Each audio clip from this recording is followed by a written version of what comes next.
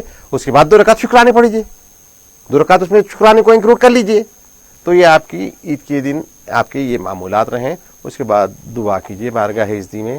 اور رہی بات دوسرا آپ کا سوال کہ جھینگا، دوستو جھینگا دیکھیے جو مچھلی کی قبیل سے ہیں، فش جس کو بولتے ہیں، جو کون سا بھی جانور ہو جو مچھلی کی شکل میں ہو وہ حلال ہے.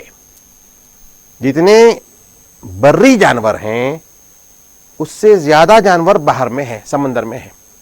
جتنے خشکی میں جتنے جانور ہیں اس سے زیادہ جانور ہیں سمندر میں. ہر قسم کا جانور ملیں گا آپ کو سمندر میں بھی.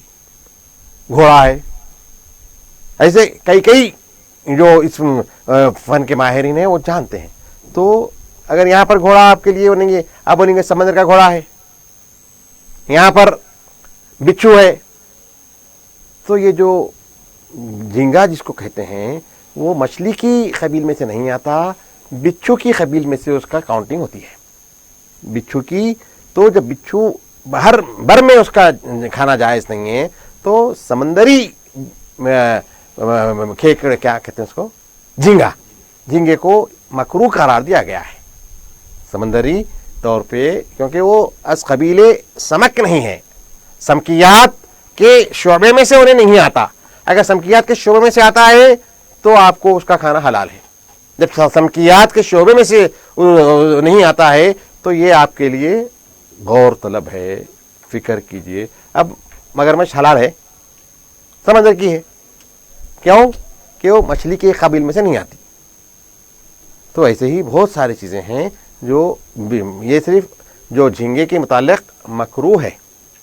مکروہ حناف کے نزدیک جھینگا مکروہ ہے اس لیے کہ یہ از قبیل سمکیات میں سے نہیں آتا ہے. بالکل ناظرین گرامی، جھینگے پر اس سے پہلے بھی کافی میڈیا میں جو ہے ہلچل ہوئی تھی. بہرحال جو چیز شریعت سے ہے وہی اسی کے سلسلے میں فتاوی دیے جاتے ہیں اور مفتیان کرام کی جانب سے اس پر بات کی جا سکتی ہے. ہمارا یہ پروگرام کل بھی جاری رہے گا انشاءاللہ. کل اگر رمضان المبارک کا روزہ ہوتا ہے تو کل بھی جاری رہے گا، اور کل خصوصی دعا ہوگی، اور ہمارا عنوان ہی کل دعا اور صدقہ فطر پر ہوگا انشاءاللہ. ناظرین گرامی، ہم اس امید کے ساتھ آپ سے اجازت لیتے ہیں کہ آپ کا آنے والا دن اچھا ہو. السلام السلام ورحمۃ اللہ. شکر خدا کرو ماہ